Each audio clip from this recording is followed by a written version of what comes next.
কলকাতার কাকুরগাছি থেকে সুন্দরবন।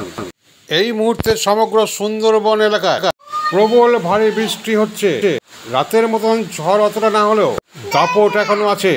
কুলতলির গ্রামগুলিতেও একই অবস্থা।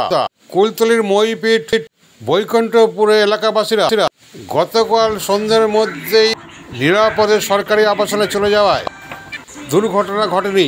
তবে মানুষের ওপর দুর্ঘটনা না ঘটলেও ঘটেছে প্রকৃতির সেই বড় বড় গাছগুলির ওপর। এক এক করে গাছ ভেঙে পড়েছে এবং চটজলদি প্রশাসন থেকে সেই রাত্রেই অর্থাৎ রাত 12:30টার পরেই গাছগুলো রাস্তার থেকে সরানো হয়েছে। এখন সমস্যা হচ্ছে বিদ্যুৎ সংযোগ। বহু পোল ভেঙে পড়েছে।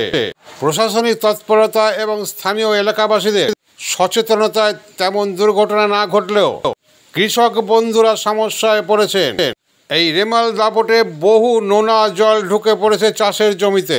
বৈকুণ্ঠপুর নগেন্দ্রাবাদের নদীর জল চাষের জমিতে ঢুকে পড়েছে। এলাকায় প্লাবিত এখনো।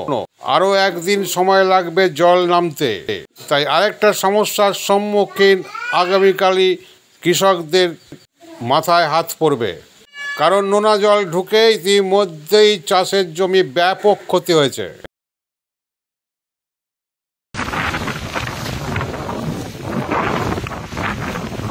এবারে তো অনেকটা ঢুকেই গেছে।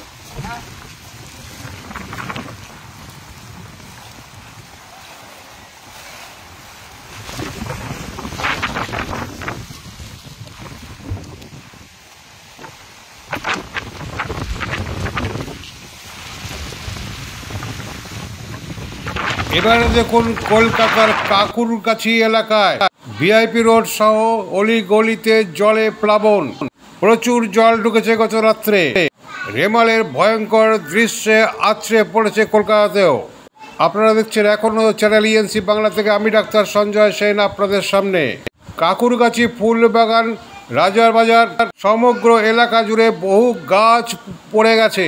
প্রশাসন অতি তৎপরতায় গাছগুলি কেটে রাস্তা মুক্ত করছে।